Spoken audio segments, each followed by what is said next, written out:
Welcome to In Moderation, the show where we give you a moderate dose of info, sarcasm, and we already know we're not approved. Hey everybody, welcome to the podcast. What podcast were we at? In Moderation, I remember, and what I don't remember though is what episode this is. Rob, what episode are we on? Well, we happen to be on lucky number 13, and it's lucky because we have Dr. Terry Simpson here with us. Yeah, Dr. Terry, how you doing? Good. How are you? What are you doing? I was thinking we were on episode 11, so I'm glad I asked Rob. See, this is why I have him with me. I'm the funny guy. He's the guy that knows everything. And I'm neither of those things. So it works out well. Listen, you have your own you have your own sect of knowledge that we are going to bring you on, and we're going to learn a lot of things. I'm going to learn a lot of things. The listeners. We're not viewers yet. We don't have our... No, we are starting to get viewers on YouTube now. We are viewers and listeners, both of those. We're all going to learn a lot of things from Dr. Terry here. And if I don't know it, I'll make it up. Well, you'll fit right in. You'll fit so well here. You'll fit well on TikTok. You'll fit in well on any social media. That's perfect. So I have discovered something being on social media, which it's not that I've discovered it. It just gets reinforced periodically. Usually when people come on and make some spurious claim. Is it something about chiropractors? Well, they're just sort of an annoying group, which I have fun with. But I mean, there are, and periodically I'll get chiropractors on, please don't lump us all together. We're not like that. Yeah. And it's like, okay, whatever. But I'll like today there was this person who was challenging pasteurized milk and how good it really is. Unpasteurized milk, raw milk. Yes. And they said, well, I get it from the Amish, and everybody knows the Amish are healthy. And I said, really now? Tell me how you know that. Yeah. Well, she couldn't tell me how she knew it. She said, well, the midwives and healers and people around here. And it's like, okay, midwives and healers go around and tell you how healthy the Amish are. Well, the statistics actually show the Amish aren't that healthy. They have a shorter lifespan than the most of the people do, more infectious disease. They've had more outbreaks from unpasteurized milk.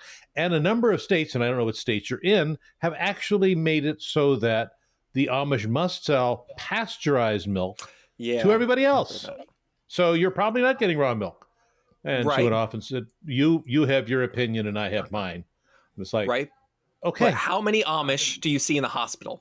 I have never seen an Amish hospital. I think, Dr. Terry, they call that check and mate. So since I've never seen them there, that means they're not sick. Well, I actually lived near an Amish community, one of the hospitals I used to work in. Oh, really? And there were a number in there, and they were always very nice. You'd go in the lunchroom and you'd see them all kind of decked out like a 1920 Sears catalog. And, that's great. They probably looked at the hospital food because they have much better food at home and said, no wonder we're all sick. I'm sure they're looking at us like, oh, these dumb Americans. We're there. Listen, mister, I'll show you how to make a beard. Look at Rocky. I can only grow a neck beard. I would be such a good Amish. I'd be a good Amish. We were just all straight down the neck beard. I get the hat all black. I'd, get Jebediah. We'd raise some farms. No, barns. Barns. Yeah. Oh, and you could drink unpasteurized milk. That might be the only thing I don't do. That knowing what I know, that might be the one thing. What do you believe in, science? And this is what I also like. So I put in a figure about, the last 3 or 4 years, 98 people have died. They said only 98 people more died from alcoholism. I said, so you don't understand history that like in 1 year in New York City, 8,000 kids died from unpasteurized milk, or that it decreased infant mortality in half. Well, infants shouldn't be drinking cow's milk. Well, that's just not the point, is it? Because back then, That's just moving the goalpost. Yeah, they always do. Yeah. So anyway, this very good friend of mine used to. He always gives me the statistics. He says 4/5 of people don't know that 80% is 4/5, and that's good. I like that. One of my favorites is, what was it? So like, the quarter pounder You're, Yeah. Oh, the quarter, so the third pounder, right? the third pounder, yeah. Why so, get a third pounder? Because it'll be less than a quarter pounder, because that's 1/4. So if you don't know, Rob, McDonald's sold a quarter pounder. And so was it Burger King or one of the competitors was like, we'll sell a third pounder or something. And people thought that was less than the quarter pounder. So they didn't buy it. They're like, well, I want the quarter pounder. That's more burger. Another reason why Canada's ahead of us, because they use metric units. They probably use burgers in milliliters or something. Milliliters, 800 milliliter burger. Oh, that's fantastic. I love it. I'll stick with my freedom units. There you go. You don't want a half-kilo burger? Half kilo. What is, I don't, is that so no, a kilo is 2.2 pounds. No. Yes. Something like that. Close. Yes. Yeah. I only know that because of weights. That's a 1 pound frigging burger. You would be, your bowels would just, unless you became like, the carnivore people, they could do it. Yeah. Paul, he's, Oh, speaking of Paul, that was hilarious when he was talking about learning the root cause of things. And he literally went to your alma mater. Yeah. That was fun. Yeah, I remember that. Wait a second. I used to teach. I taught one of your classes. Were you? Yeah.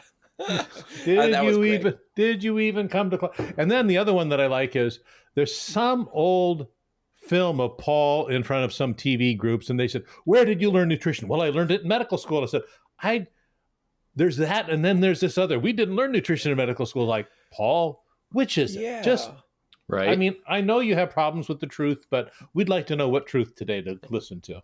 Whichever one sells his supplements better, that's the truth we are going with. Ground up. It really is amazing how much money these guys make with selling supplements. I will give you one little insight that I found. So I called out somebody and got a lawyer letter saying, please cease and desist. And then I said, you really want to go there? You really want to hire a lawyer and send me a cease and desist? And I said, all you had to do is if you asked me nicely, I would be happy to, take a thing down because if it hurts your feelings. But you really want to go with a lawyer. So, it was Robert Love. You remember Robert Love? Oh, yeah, that guy. Right. He says, I am a Dr. Robert Love. I'm a neuroscientist. And I pointed out that his doctorate actually came from a place where you can buy a doctorate for $499. And that's where it came from.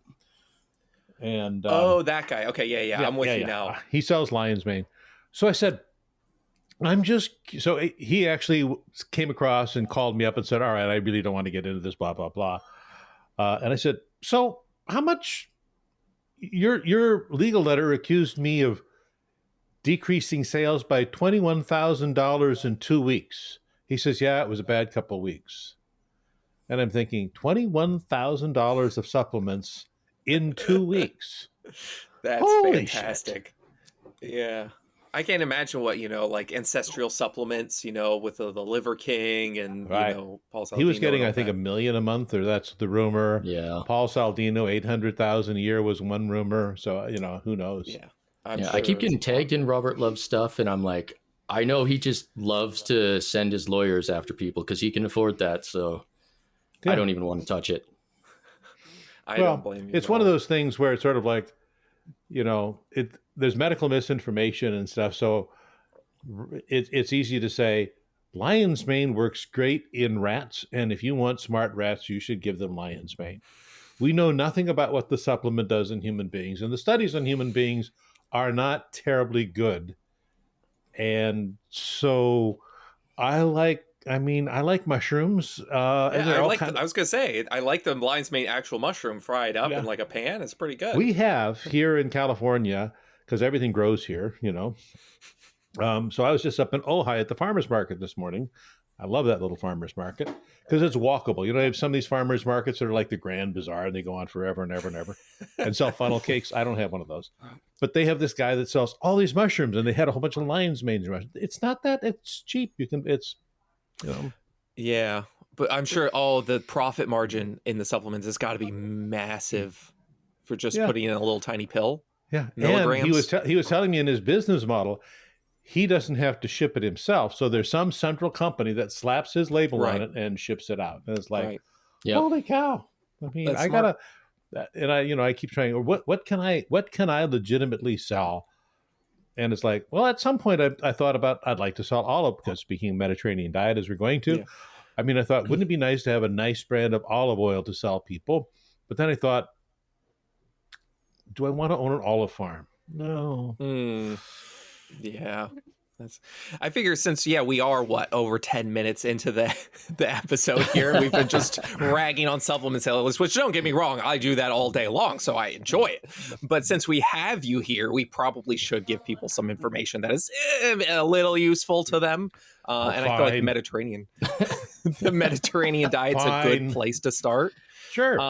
So why don't we start with, I'd like to start with just like, what is the Mediterranean diet? Because I always hear this like, well, I live in the Mediterranean region and we don't eat that here, so it's not the Mediterranean diet. So like, what is the Mediterranean diet?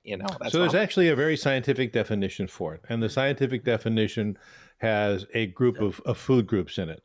And so the scientific definition is actually fairly simple, that it's a 9-point scale, of which you either get 0 or 1 on any given sect of fruits. So let's take fruits. Okay. If you eat 9 ounces a day, so that's like an apple and a handful of blueberries, you get a point. If you eat 8 ounces, you get 0 points. If you eat 13 ounces, you still get 1 point. So it's a simple binary scale. And the reason it was done that way was because of all of the studies that have been done, of which there are 13,000 in the last 10 years, you have to find out how close someone is to the Mediterranean diet. I'll give you an example. So when I used to do lots and lots of weight loss surgery, I would put my patients on a Mediterranean diet post-op, and I would follow them up. And those people who had 5 or more points on the Mediterranean diet at 5 years did far better at weight loss than those that did 0 to 3 points. 4 points was a scattergram. 0 to 3 points was less than the 50% mark. And it didn't matter which weight loss surgery they did. Lap band, gastric sleeve, gastric bypass, didn't matter. If you did 5 or more points on the Mediterranean diet. So the 9 features of the Mediterranean diet are vegetables, is one category, 9 ounces. The other one is fruit and nuts and seeds. That's another 9 ounces. Whole grains is another 9 ounces. Whole grains is sort of problematic, but thankfully the Whole Grain Council gives you a better way of looking at it. If you look at the Whole Grain Council on like bread, and it says it's 100, 100, or 50% or whatever. So it's either 3 of those 100 stickers a day. So like my bowl of oatmeal in the morning would be 100 sticker. My 2 slices of bread would be the 2. So I'd get all of that in just that. So 9 ounces of whole grains. And again, I'm sorry for our Canadians here and the people who actually live in a world where they're measuring these in Kelvin units. But Kelvin. Whole grains is another. Legumes, about 2 ounces a day. So those 9 ounces would all be about 100 grams a day. That's Legumes, not a lot. Like no, 2 ounces of beans. No. Like that is, I'm just thinking like that's like right. Very That's little. nothing, but the idea is fish is 2 ounces, but you can take those legumes and say, if you do 4 meals a day where your main protein source, or 4 meals a week where your main protein source of legumes, you can also get it. So, that makes it easier. Just like if you eat 3 meals a week where fish is your main protein, you also get that point. Red meat's on there. Red meat is less than 4 ounces a day. So if you don't eat red meat, you get a point every day. Oh, okay. Okay. Dairy is less than 8 ounces. So that's about a cup of Greek yogurt or less, or about 1.5 ounces of hard cheese. So if you have more than that, so that's where if you have more than 4 ounces, you get 0 points. If you have more than that on dairy, you get 0 points. Alcohol is less than the equivalent of a 5-ounce pour for women, the equivalent of 10-ounce pour of wine for men, about 1 ounce of spirits. So it's less than 14 grams of alcohol. Yeah. And those are the that's it. And basically adherence is considered somewhere between 5 and 7 points or more. That's not a difficult thing for people to do and incorporate. And yet, when you do dietary surveys of people, most people end up at 0 or sometimes 1. Right. I want to say I end up about 5 points there. Yeah. I think, do I get all? I feel like I get all of those. I don't know. I mean, it's interesting. I didn't know that like half of them were golf rules. It's reversed. You have to get less than, you know, Right. this much dairy. The only one I probably don't, the other dairy. one- I eat more dairy than probably. Yeah, most I regular lose people. the dairy point. Yeah. Yeah. Oh, and the other one is you should have, your diet should have 60% monounsaturated fats. And this is where some people get a little bit tripped up, because if you have a pastry, chances are it's been made with saturated fat.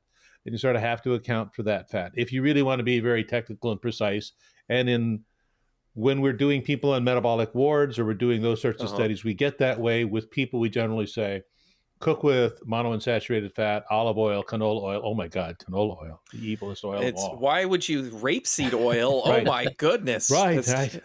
What is that going to Damn, do that with my Canadian insides? oil. Yeah, for those people who don't understand it, it's rapeseed oil. It sounds horrible, doesn't it? What a horrible name. It comes from rapa, which means roughly turnip. It's from the Latin. I actually did not know that. So this is what happens when we have classical educations. I'm not going to say what I thought rapeseed oil came from. I know, but you have a child now, and they might listen to this someday, so we can't talk about that. So the idea is that where it came about was from the 7 country studies back in starting out in 1957. And they were looking at the diets which people ate that were the healthiest at the time. Right. And even though Gary Taubes and every low-carb person who has plagiarized it said Ansel Keys is the devil and he was responsible for everything else, actually he was a brilliant researcher. And ultimately, as studies came out saying, well, how good is this for cancer? Well, how do we measure it?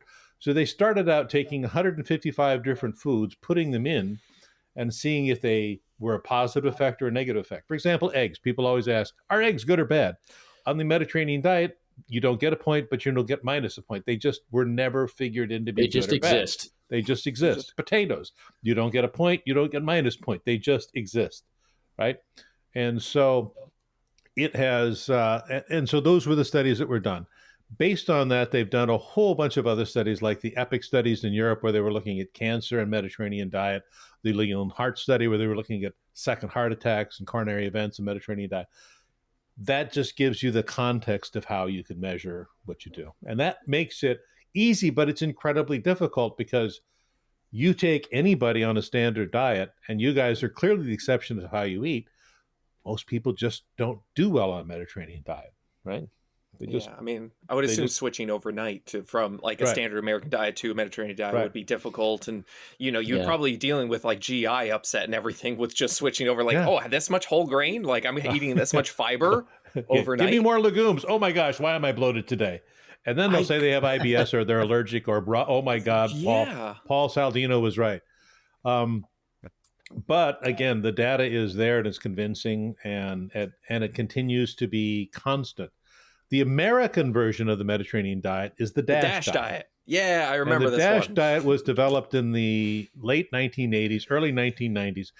We had yet at that time to put numbers on the Mediterranean diet. So they came together and said, well, we're going to kind of Americanize this a little bit. The DASH diet will go by 3.5 servings, same amount of fruits, vegetables, dairy. Okay. It has a few more liberal things in it. Like it says you can have this much sugar a week, the equivalent of whatever. Okay. And they did that because they were looking at hypertension, because hypertension is a huge factor for longevity. Just 10 years of a mild increase in systolic hypertension. We go from 135 to 137. 10 years of that increases your risk of stroke by 7%, increase your risk of heart disease by 10%. So it's really, they were really looking at that. And based in the DASH diet, when you set them side by side, the DASH diet and the Mediterranean diet, they're virtually identical. Okay.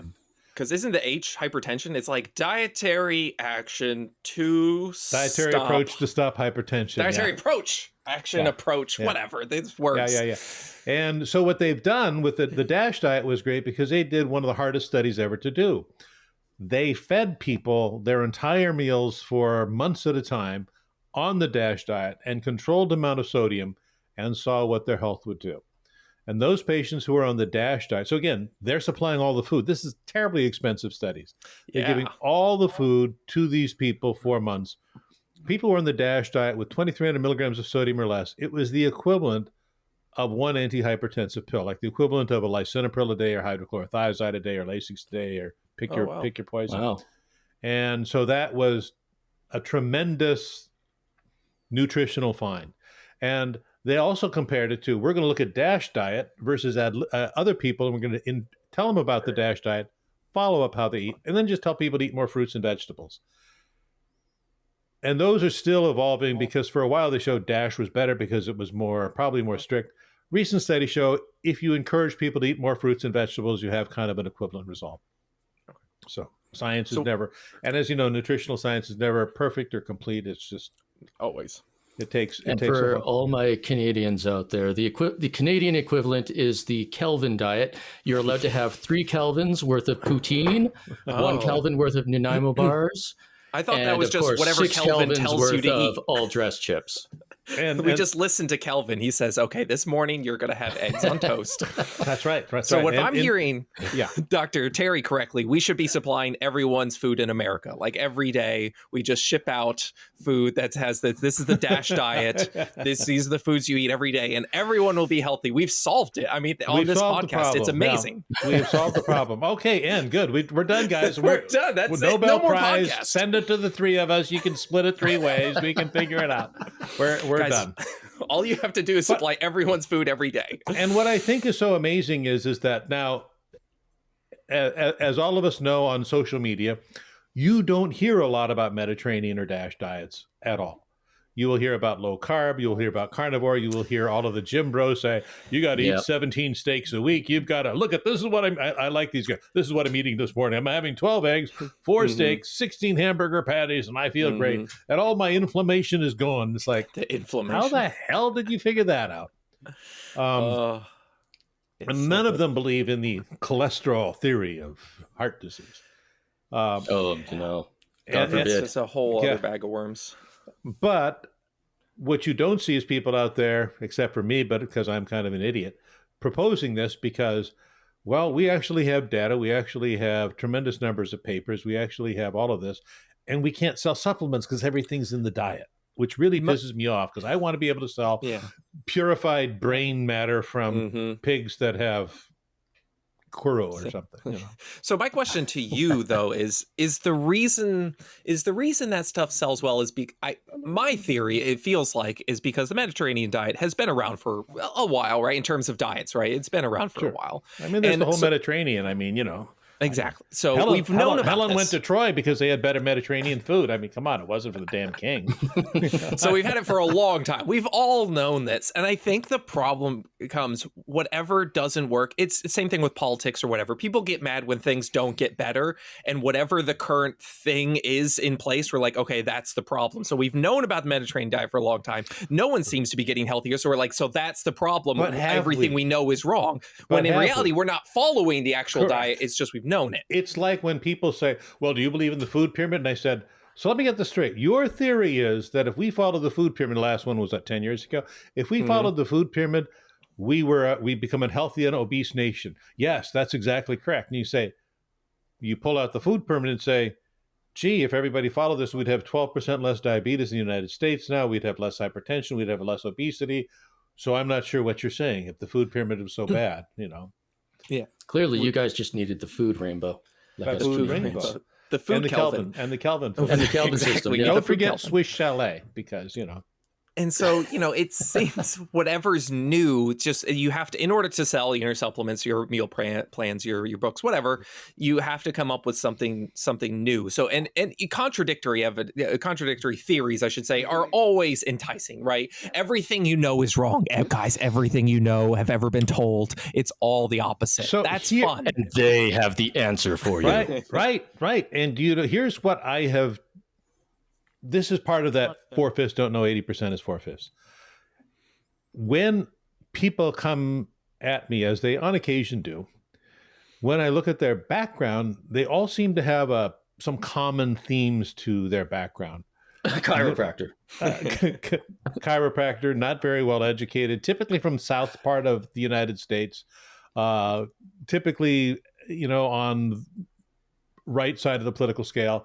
And I'm not trying to get into politics or anything here, but there's a theme, and I think the other part of the theme is you have people who, because they don't have a large scientific background, want something simple that they can grab onto. Right. So if I say simple things like you get everything you need through meat, well, you don't, obviously, but all of the carnivore people say that. Well, all these people lived great on meat. It's like, actually, no, they didn't. No, they don't. But they'll say that. And look at me, I'm a gym bro, and I do this because I eat carnivore. And it's like, no, you look like that because you work out like crazy, and that's fine for you. But that doesn't mean your arteries are healthy if you have 170 LDL.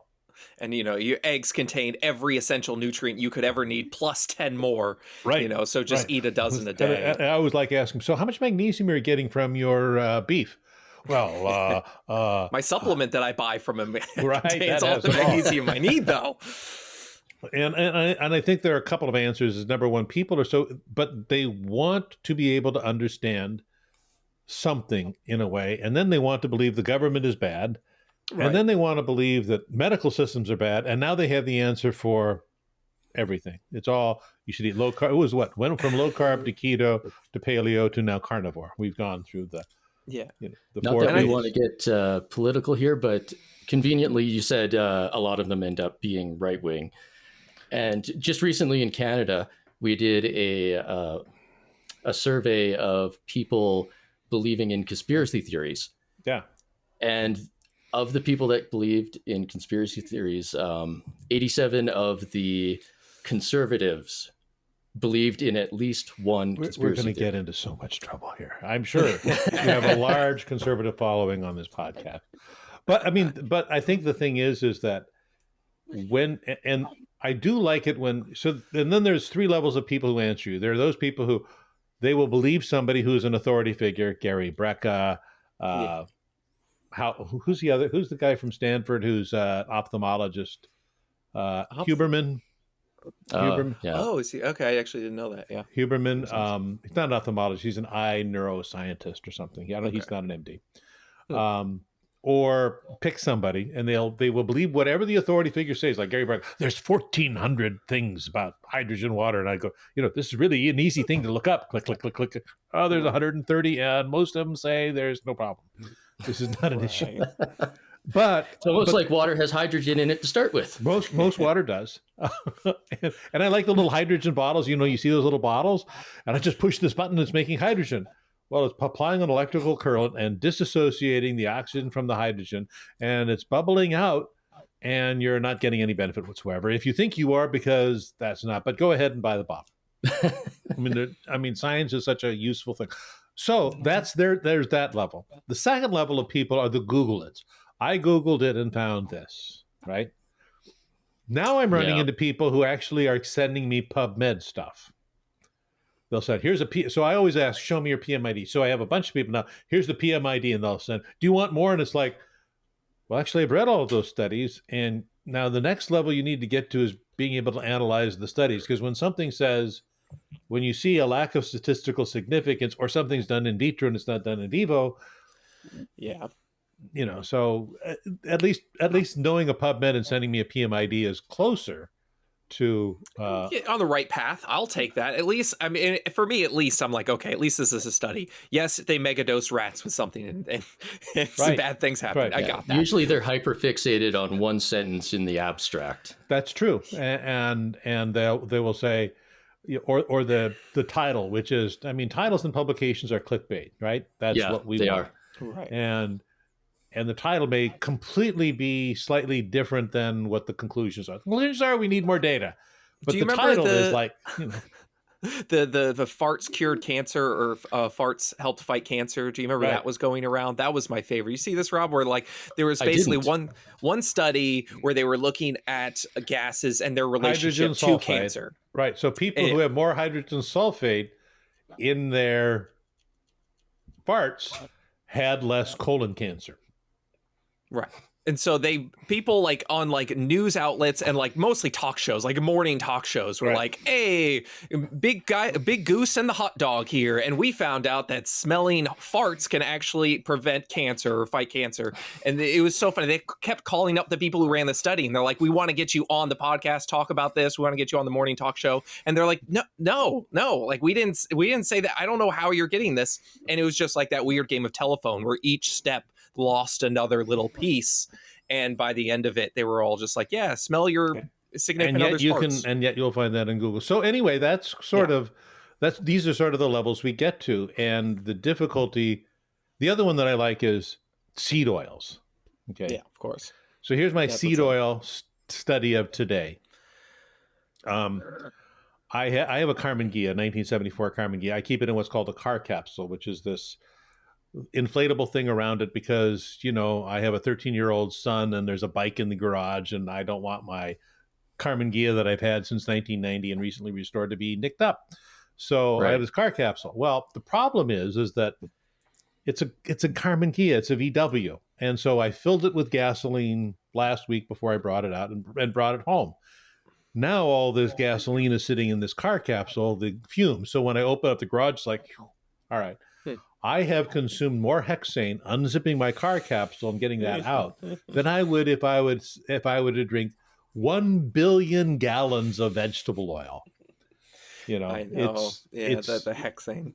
And so anybody listening, hexane is used to refine the oil and make, to remove impurities and stuff. And the reason they use hexane is because it's easily removed at the end of the process. But then you get all the carnivore, all the other people saying, no, it's still in there. And it's like basically just drinking it. Yeah, the boiling point's only like 60 degrees Celsius, I think.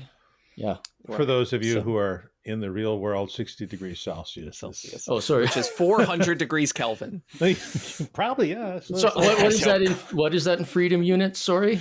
Freedom units, 60, that'd be what, about 180? No, that's 10 Abe Lincolns. 10 Abe Lincolns in freedom units. There we go.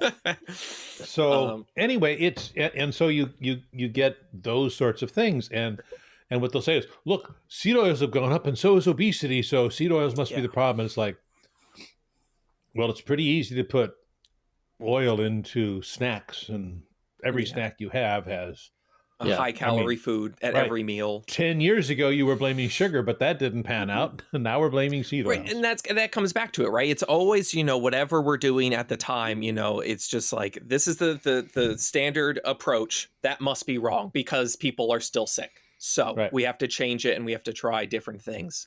So, I mean, I think the three of us and a lot of people listening probably know, it's the simple approach, the Mediterranean diet, getting lots of fruits, vegetables, legumes, whole grains, all that sort of stuff. I mean, I would love to just maybe chat a little bit and try and give people some advice, maybe a breakfast, lunch, dinner, hey, how could you get more of these things at breakfast, lunch, dinner, a snack, those sort of things. Okay, so let's start at breakfast. So oats are a great whole grain item. Despite what Paul Saladino says, oats are amazing. Right. And there's plenty of evidence for this. And there's only been about 1,000 people on TikTok that have shown that oats are really healthy for you. So I like oats in the morning because a lot of times I have to commute. And I live in Southern California. So if I have to commute 2 miles, it's about an hour and a half. So, wow. Well, not quite, but almost. So, for example, I will take oats. And I'll take 8 ounces of oat milk, about a third to a half a cup of oats, put them in a shaker bottle.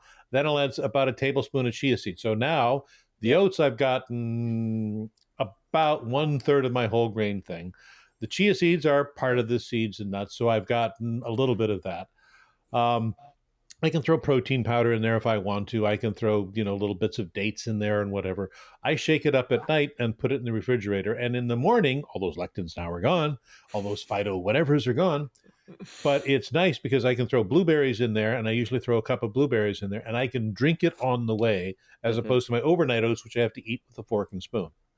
So that's one simple Mediterranean diet. Speaking of chia seeds, I've been doing some breakfast live streams lately. Yeah. And one of the things, in pretty much every breakfast meal, I'll pull out a bag of chia seeds I've got in the cupboard. I'm like, this is an easy way to add some healthy fats and fibers, people. Right. Yeah, it was about 10 grams of fiber or something.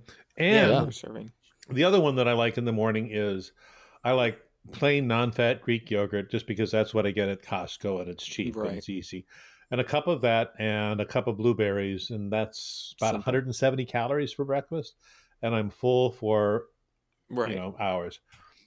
For lunch, it's pretty easy. Like if you give 2 slices of bread that are whole wheat, you have now, if you've done the oatmeal, you've now gotten one Mediterranean diet point. You've gotten all of your whole grains. You can do peanut butter. There's your legume. Right? Now you've gotten another. It has to be crunchy. It has to be of course it has to be. We know that. You don't even have to say it, Rob. Listen, I only do smooth. I'm sorry. Oh no, we finally have a smoother. No, I do want to say though, like especially for like breakfast and stuff, I think a lot of people they try these recipes they see and they're like, oh, I don't really like this. It's too bland. It's too whatever. You really do have to set it for yourself so that you like it. Like it is okay to throw some other things in there that are quote unquote unhealthy to make it taste better to you. I just see so many people afraid to do that. To substitute your bananas. Right. I throw in a tablespoon of. Do you know that my Canadian wife doesn't like real maple syrup? What? That is pretty funny. That's pretty. Are you sure she's real Canadian? That was one of the things I was born in Hong Kong, but raised in Toronto, and her parents are Canadian. She claims that, but when I'm making French toast in the morning, I'll have real maple syrup for me and my son, who doesn't understand the price of the proper thing. So he'll fill up his plate with maple syrup, and it's like there's $18 of maple syrup, and then he eats his toast and he's gone, and it's like, oh my god. And she'll have Mrs. Buttersworth, which is like, oh no, I know. I just like the taste of it better. So I will put real maple syrup in my oatmeal shake. I have little things you can buy them. Desiccated little bits of dates I throw in there. You can get, there's all sorts of things. Yeah, exactly. Like even like I will sometimes like for like oats in the morning, I like these things, they're little Butterfinger bits. So they're Butterfingers, but they're in tiny little bits. And I throw a few on there. It's like 50 calories. It's like whatever. It makes it taste better. Yes, you'll be like, it's candy in the morning. It's going to raise your insulin and you're going to die of heart disease. All these things. I'm like, it gives a little bit of flavor. I'm still getting most of my calories from the oats and the berries and stuff. And I throw a little bit of something that makes it sweet. So there's a lot of stuff. And so I used to have this friend of mine, she's a chef in Arizona, and every morning on Twitter, remember Twitter? It's something that used to be, I think it's called Z now. Yeah, something like that. Cute. But she did for like 5 years the smoothie of the day. And she had all these great chef ingredients. Like she put star anise in there, and she would put balsamic glaze, and she had these great smoothies. And so I find the same thing that I can do. I'll put a little balsamic vinegar and some strawberries in my morning smoothie. I'll break up the strawberries, or I'll put in some dried fruits in them. And so you can do a lot of things with them. And again, lunch is easy. But I'll also have a banana. I'll have an apple. In the afternoon, because when I drive home, I get up at ridiculously early hours. I will fall asleep if I'm driving. So I'll have a couple of carrots, because I discovered if I'm chewing on carrots, I'm not going to fall asleep. Now that's actually a really good trick for driving long distances. If you're chewing on something, I can't it helps with your eyesight in my truck. For driving I keep carrots. I have a cup of typically a cup of grapes. So already in lunch, I've had 2/3 of my vegetable requirement. I've had my legumes. I've had the whole grains. I'll finish the fruits off, and then at dinner it's like I'll have salmon. I'll have a salad. I'll have some vegetables. And by the end of dinner, I've now got 9 points. You can do all sorts of different whole grains. There's lots of different types of grains. I encourage people to try them out. I found farro recently. It's a little more expensive, but I really like it. It's it's a chewier. It's got more texture to it. Pearl barley is great. That's cheaper. That's a lot cheaper. So, and that's the thing is a lot of people, they want this just list of these are the things you eat. And it's just I can't make this exactly for you because your tastes are different. So you have to find, it doesn't matter. Which vegetable's best, which fruit is best, which whole grain is best. I'm just stop, please stop. Right. So that's the beauty of the Mediterranean diet, because, for example, mangoes clearly are not Mediterranean, nor are tomatoes, by the way, nor is rice. All of those can be on the Mediterranean diet. So you can be in the south part of the Philippines and eat a perfectly good Mediterranean diet by eating mango, jackfruit, plantains. Yeah, there was a recipe that you posted probably 6 or 7 months ago. It involved tomatoes. What was it? Tomatoes and chicken or something. But I made that for supper one night, and it was really good. Yeah, I mean, I try and post simple stuff because I think there's a tremendous fear of. When I first started getting into culinary medicine, it was because as a weight loss surgeon, I discovered the vast majority of my patients didn't ever cook. And so most of my things were, let's teach you the simple things of cooking. And there was a tremendous fear about cooking.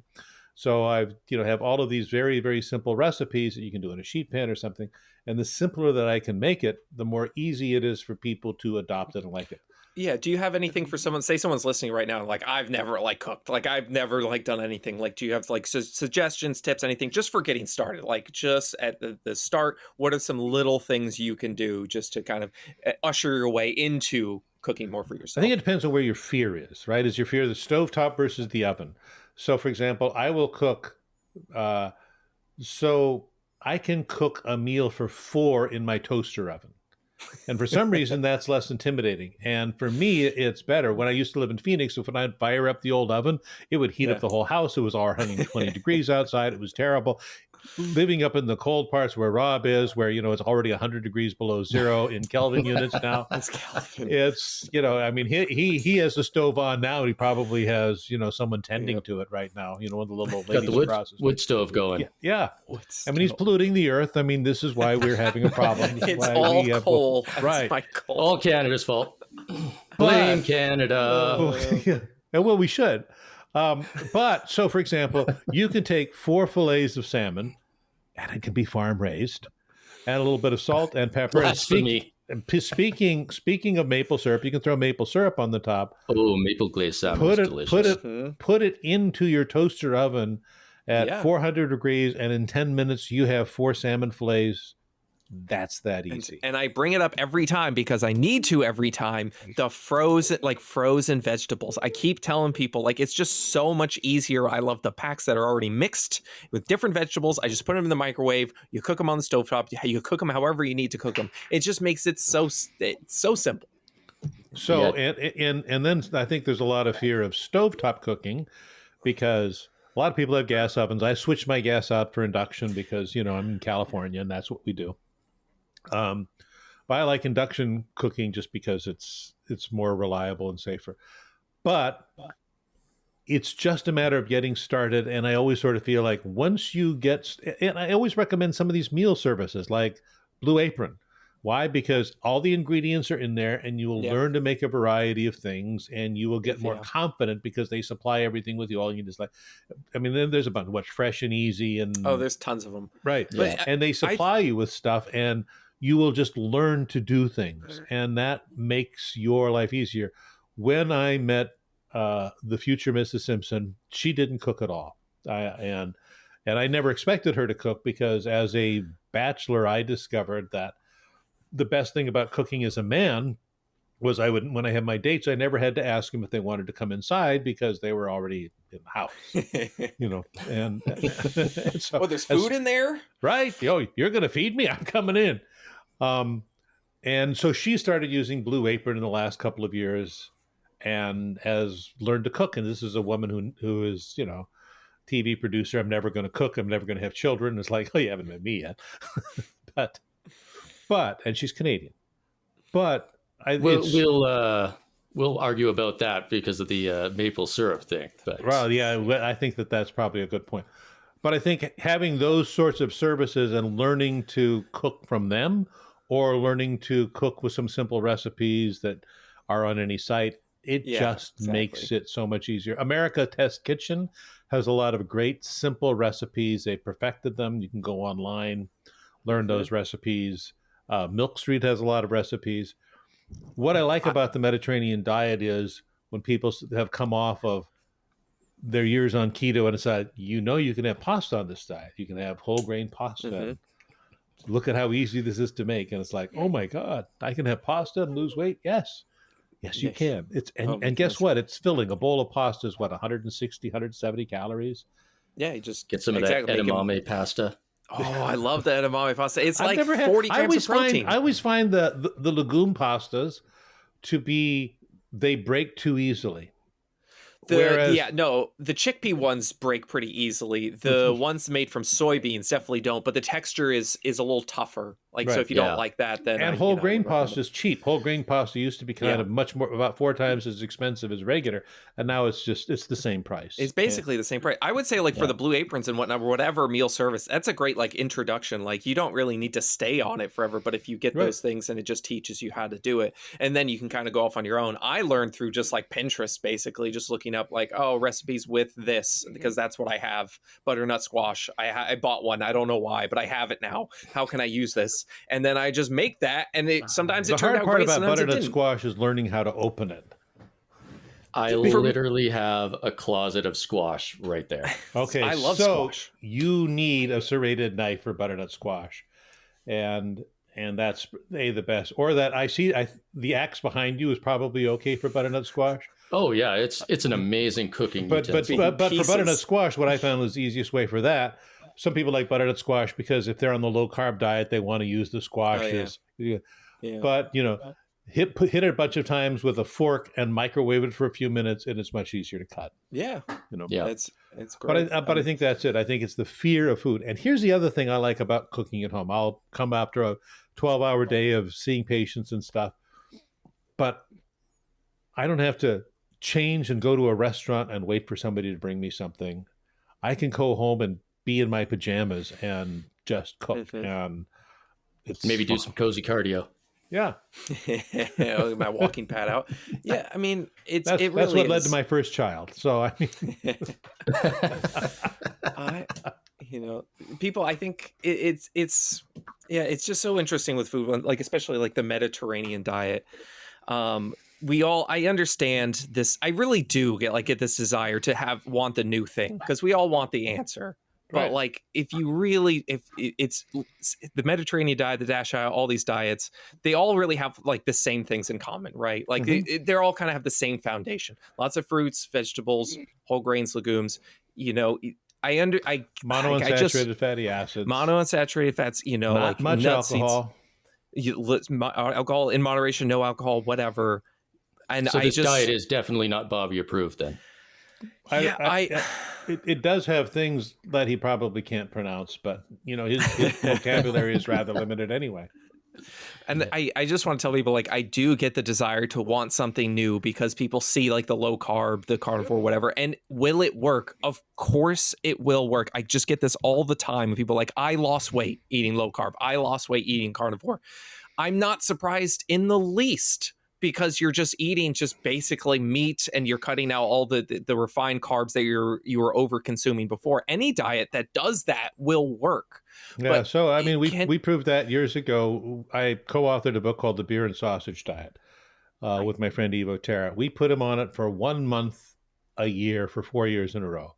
Every week he would come into the office. We would measure. He had so many blood draws. We would measure everything because we were afraid. So we had 6 beers a day and sausage. And I made him have some fiber and a vitamin or two. Every year he lost weight. Every year his numbers got better. His cholesterol got better. His triglycerides got better.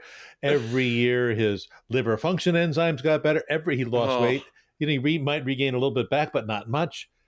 All of his numbers got better because he lost weight, did better, and he couldn't wait to get off it at the end of the month and fire up some scrambled eggs and get some pizza and stuff like that. But clearly, for that month at a time, we proved that calories matter, and vegans weren't happy because he was having sausage, and the keto people weren't happy because he was having beer, and nobody could believe that he was losing weight. But you can with calorie deficit.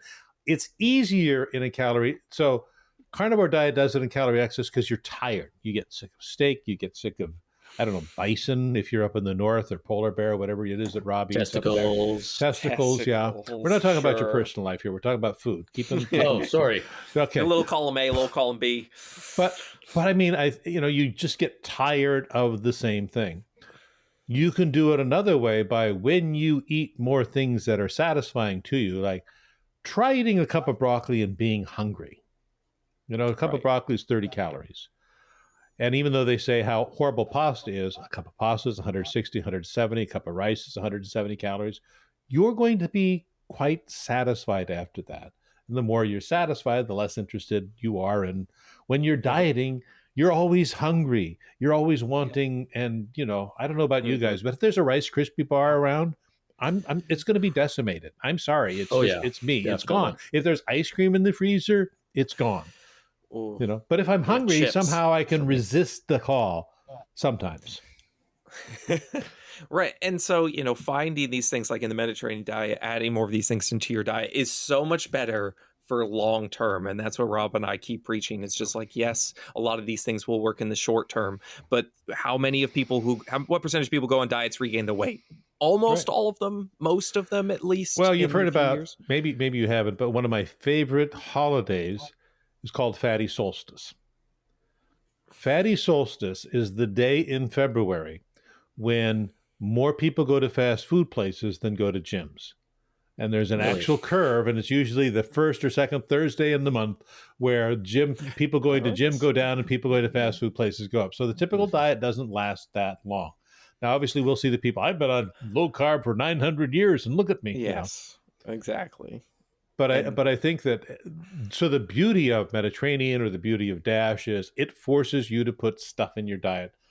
If it were up to me, I wouldn't eat many vegetables because I'm just 4 years old in my own brain, but this forces me to have that because I want the points because I gamed it in my brain.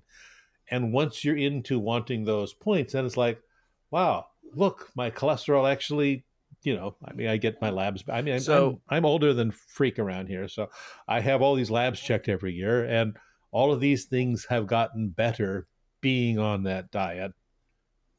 And maintaining a weight, and you can lose weight by changing numbers, and that's just okay. So would you? I think so. Then you'd probably encourage people after listening to this episode, right? They go home. They're driving home right now. Why would it be good for them to get just a pen and paper out and just be like, okay, let's see what kind of points I can get.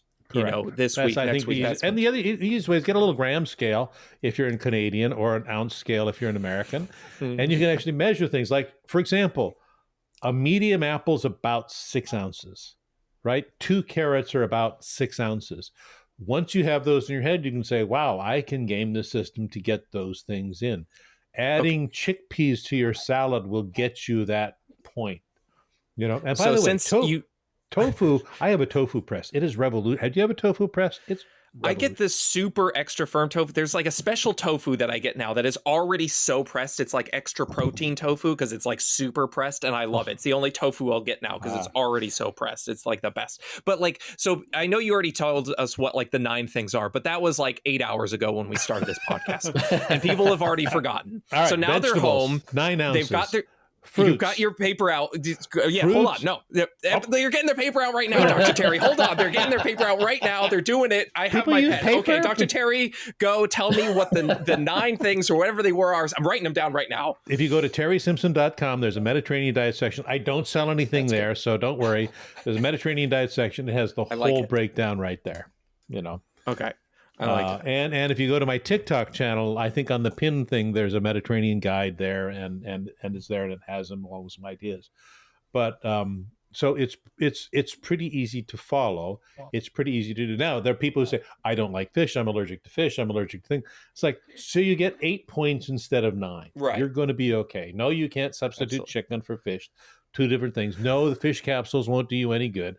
Excess, fish oil leads to atrial fibrillation, which can lead to stroke. So please don't do that. But just get what points you can. So go to drterrysimpson.com.org. TerrySimpson.com. Dr. Terry Simpson is my weight loss surgery stuff. They'll go to there and they'll say, wait a minute, I need to get a gastric bypass. All right. So you have 2 options, whatever you're looking for. TerrySimpson.com, go for the Mediterranean, write those things. And then on TikTok, there's the guide. But it's just, it makes it easy, and it's the hardest, easiest thing to implement.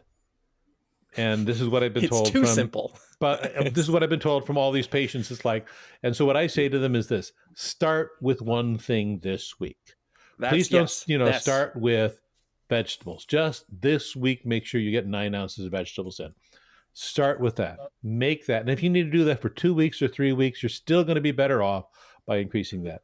It's pretty That easy goes for people right back to our very first episode. Yes, you have One your thing whole at a life. time. You have your whole life, guys. Just one thing. It's okay to do one thing. You don't have to change everything overnight. But I also think that probably the best part of the diet are legumes, because people, which are beans, peas, lentils, because they add so much fiber to your diet. They add so much of a great protein source to your diet. They are so flavorful. There's 10,000 varieties of beans. You'll only find about 6 in your average store. And we were just talking about soybeans and tofu and and all of it beans really are is, so underrated. Yeah. So underrated. And they're delicious. And for example, if you were to say I don't like eggs. I just don't like the taste of eggs. It's not my thing. I just don't like them. But huevos rancheros with lots of beans, then the eggs are kind of unctuous adding to it, and I don't mind it. Maybe like a burrito with like eggs in the burrito, but also beans. That's like a breakfast burrito. I'd get rid of the egg and just have the beans and some good salsa. I'm fine with that too, but I'm just saying for other people. Speaking of which, let's do 2 varieties of Taco Hell. Okay.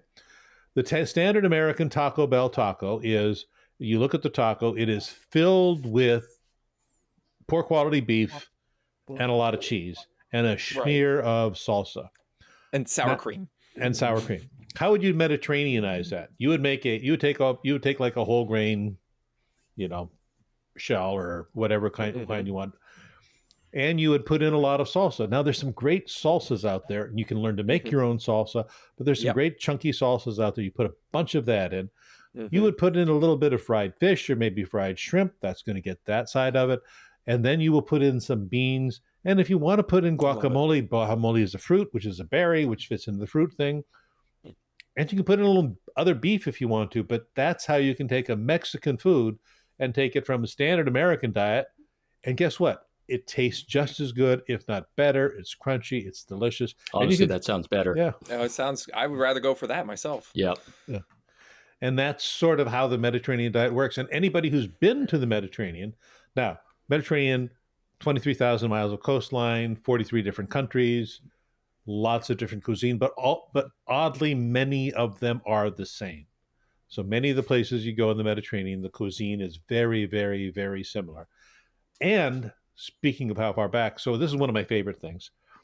So everybody always asks, what about creatine? What about protein powder? What about it? And all those things are fine if you like them. Yeah. But I always like pointing out the ancient Greeks, where you can see their statues, you can see their bronze plates, and they look great. Do you know what their diet was in ancient Greece or of the Roman gladiators? Whole grain cereals, not Kicks, although I did discover when I was eating my son's Fruit Loops the other day, boy, these are surprisingly good. Whole grain cereals, fruits, some vegetables, and pulses. They occasionally had fish, rarely ever had meat, because meat wasn't a part of their diet. So the Mediterranean diet truly has been around for a long time, and those people didn't have powdered this or powdered that, and they did great. And if you look at Arnold Schwarzenegger before, when he first came, they didn't have protein powders. He did have good steroids, but that was a separate issue. It helps when you're a bodybuilder. That definitely helps a little bit. I would love to bring Dr. Terry back and just for like a whole episode of Mediterranean swaps. Just like every, we go through all the foods. Like, this is how you would make this more Mediterranean. That sort of stuff. Well, let's take breakfast. Awesome. Let's say you want a good Mediterranean breakfast and you like eggs. Baked beans and eggs are a wonderful, wonderful combination, and Mexican salsa with that makes it just delicious. And you can add a little pepper, and you can have a whole grain tortilla on there instead of bread, or you can have whole grain bread. And now all of a sudden you have a wonderful Mediterranean meal that was never made in the Mediterranean. Tomatoes were never in the Mediterranean, but it's just delicious, and you've gotten some good points there. One of my goals in life is to find the best huevos rancheros in the world, and every place I go, it's like, do you have huevos? Let me try them. And I think we just need to get past the idea that you have to eat nothing but salads, basically. Just people think. But salads aren't a bad place for people to start. There's Do you ever follow the Salad Lab on TikTok? I don't think so. So find her. It's a salad lab. She says they make fabulous salads every day. It's kind of her shtick. And she has this big salad bowl and she puts in all these ingredients and she has tons and tons of recipes. So you could do nothing but make salads if you're afraid of heat, afraid of, burning down your house and stuff, because you can make some great salads with chickpeas and lettuce and tomatoes and radishes. And so TerrySimpson.com and the Salad Lab. Those are your two places you're going to go after this. So you can find the Mediterranean region. You can find ways to implement it. You can get those foods into your diet, and you don't have to eat nothing but steak and eggs for the rest of your life. And do it one at a time. One at a time. So I remember being, many, many years ago, I read Dr. Atkins' book and said, I'm going to do this. And I remember I was going to Italy with my brother. And it was like, how am I going to go to Italy and eat low carb? And they must all be fat in Italy because, of course, I believed Robert Atkins' bullshit. This was before I had an actual formal education in this stuff. And then remember mad cow disease? Oh, yeah. It hit Italy. And it's like, okay, I'm not going to do that. So I get to Italy, and the first thing I notice is, where are all the fat people? They're all gorgeous. They dress better than me. I'm a typical American slob. You can spot me as a tourist anyway, right? And they're all gorgeous. They're all eating pasta. Their pasta doesn't have a lot of meat in it. It has a lot of vegetables in it. And the pasta is delicious and it's fresh. And oh my God, I know tomatoes came from America, but these tomatoes really taste fresh and wonderful because, they're not made to be packaged and survive 16 months in delivery. And it was like, what an eye-opener. And then I went to Asia. Now, of course, if you eat nothing but rice, you realize you'll only become fat. And you go to Asia and it was like, and I'm seeing these very thin Asian women and Asian monks with bowls of rice, wolfing it down. And it's like, and they're thin. What's going on? My mind is blown. Oh, imagine trying to gain weight just eating like mostly rice. I would be so full and just, it would not go well. And and yet, what happens when we look at second generation Japanese in America who eat mostly a Japanese diet? What is the one thing they add to that diet that has increased their weight in calories? It's the meat. When you look at Italians in America, they wrote back to their Italians in the old country bragging that they were eating meat every day.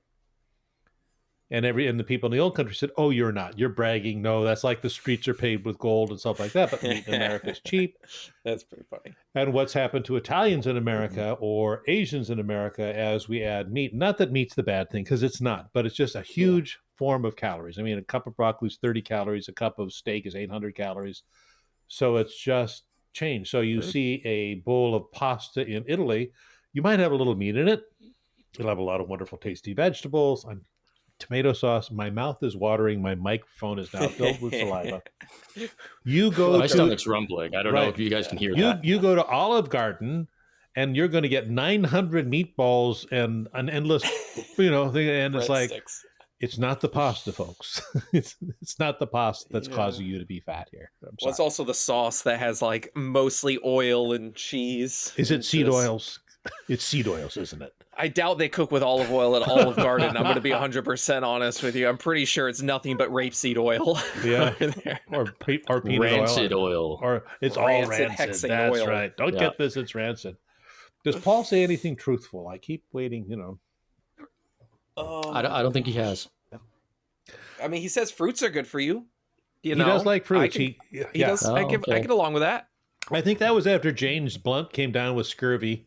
And he was trying to convince people that, carnivore, contains everything. So, yeah, he was also having digestive problems going strict carnivore or something like that.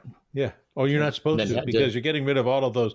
And I love that. Plants defend themselves. It's like, and animals don't. Yeah. You ever try to kill an animal and see what happens to them when they try? That's such a weird, but again, it goes back to that simple thing that people love. Like, oh yeah, no, that makes sense because it doesn't want to be eaten. Like, don't think any more into it. Don't go any levels deeper. Right. Only stay on the surface, and that makes sense. Right. And stick to 2-syllable words.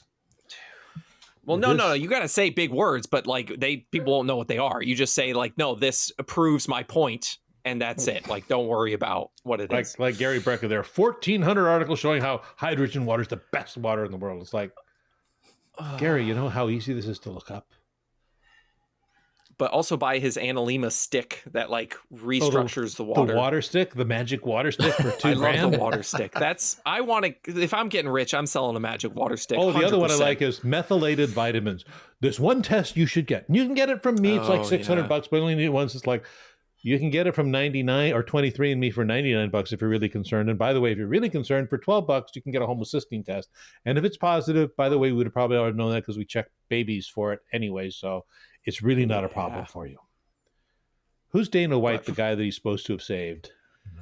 He's the president of UFC. University of Friends. Corporate, I don't know. What is UFC?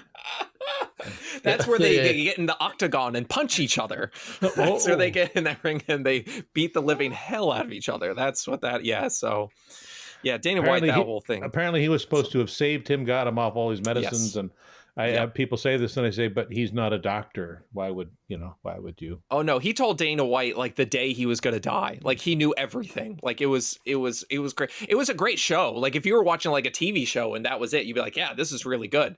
But like in reality, it's very funny nonsense. Oh, that is one of his great lectures. We can tell from where you live and your birth date, the day you're going to die within like 3 weeks. And it's like, okay, I've had people with pancreatic cancer that have lived 2 weeks with it, and the same pancreatic cancer lived 6 months. How do you know?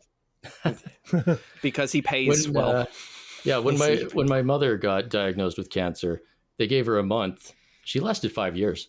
Yeah, I mean, we just don't. I mean, we're just not that good.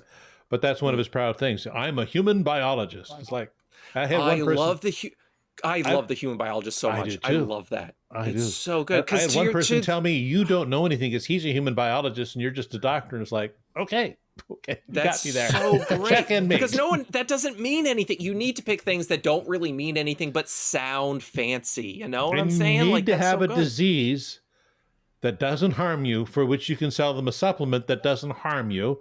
And you can also make a fortune like methylated vitamins, but buy my $600 test. Now you're in my system.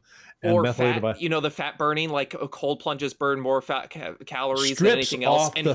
Strips off from your body. And here's a $7,000 tub. Like, that's amazing. That's so good. Like, listen, I know Gary, he's terrible. Like, listen, I get it. He's terrible, but he's doing it so well. Like, he's grifting so well. He's so good at it. He's got the stage presence. He gets up there and he's like, yeah, there's 5 things the government's never told you, and this is what everyone does wrong, and I'm here to save you. It's so good. Like, it's as a show, it's so good. Confidence, man. He does. It's like, I'm going to show you 3 things that a endocrinologist will never show. Oh, this ought to be interesting. Oh, that's so good. You have a master's degrees from a chiropractic school, and you don't think endocrinologists who have done all of this other work know what you're about to tell the audience, which they don't, and everybody wants to know what the doctors don't know. I love it. Like, yes, see, what would we go? You should eat more. You should eat more legumes. We're just not going to do it on stage, guys. We got to figure this out. No, I know we don't have that. We need to get up and be like, everything that you know. Oh, Barbara O'Neill, that's another one. If you're in front of a whiteboard, Barbara O'Neill, this is, you just take cayenne pepper. Cayenne pepper will fix your arteries. Heart attack, cayenne pepper. Cayenne pepper. It's been proven 1,000 food, cayenne pepper. Oh, and if you magnesium is a water, whatever, and you put it on your tongue, and it'll cure your hypertension and rehydrate a single gram on your tongue.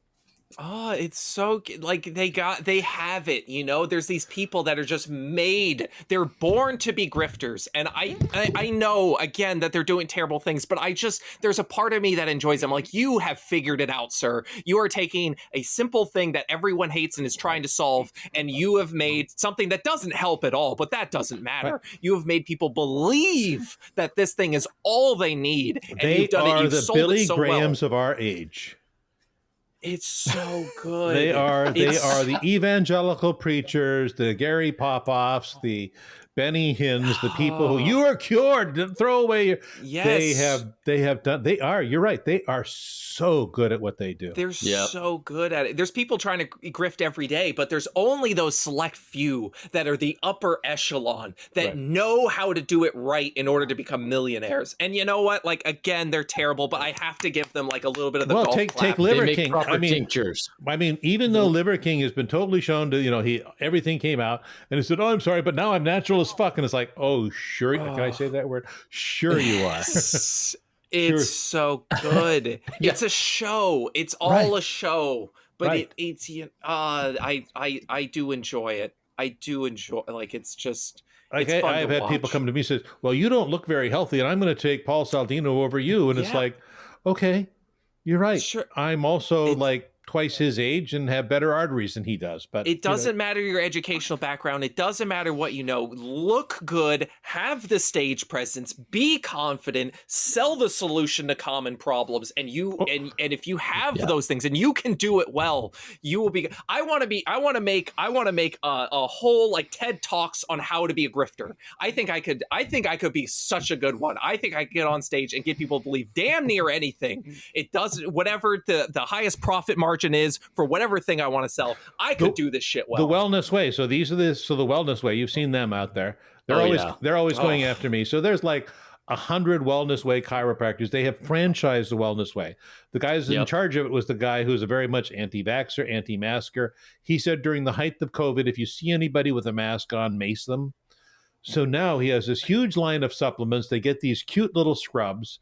Wellness Way, they come on a lot and say, "Oh yeah, we just get a stool sample and it's all in your gut. Your eczema is all in your gut." It's like, it's a skin barrier problem. It's not in the gut. It has to do with control receptors in the skin, blah blah blah. But they don't want it's proven it's in the gut, and these doctors don't know anything. Your thought, it's right. It comes back to like what's new and in. The gut health is big right now, and you have to pick. And you also have to pick something that is not very well understood, like the whole like gut microbiome. Leaky gut. It's the leaky gut. We all have. So leaky gut. You come in and you just say yes, it's all because of the gut, and people can't say, and to disprove that, you have to come on and say, okay, well, actually the gut, microbiome, not really understood. We're doing a lot of research. There's new things. No, that's boring as shit. No one wants that. What they want is a strong man to come and be like, it's all the gut. And all you need is, we need your poop and send it to me. For $499, we will evaluate your poop. It's so good. It's so good. We've got to figure out what can we. I can't sell turnips. I mean, for God's sake. No. What am I going to eat these Brussels sprouts? What bullshit? Get out of here. No, I want the guy that's yelling at me about methylation. I don't know what that is, but it sounds fancy. He's the human biologist. Tell me about the thing I don't know. It's a genetic test. It's a genetic. If there's one genetic test you need. And genetics have genes in them, doctor. Right. Genes are important. Right. We need genes to do things. I know. My wife says you should buy jeans with holes in them, though. So I'm not. And sure I want you to means. tell me I'm different than everyone else. If you tell me I'm different from everyone else, and we're going to get you away from Big Pharma, because Big Pharma is evil. Doctor, I hate Big Pharma. Big Pharma's trying to get me. Right, and actually they are. They're kind of gougy, awful people. Quite frankly, they. I mean, my God, what are they charging now for the GLP-1s? $1,300 a month, and it's like. I mean, they're just awful people. But they've taken the Epipen from.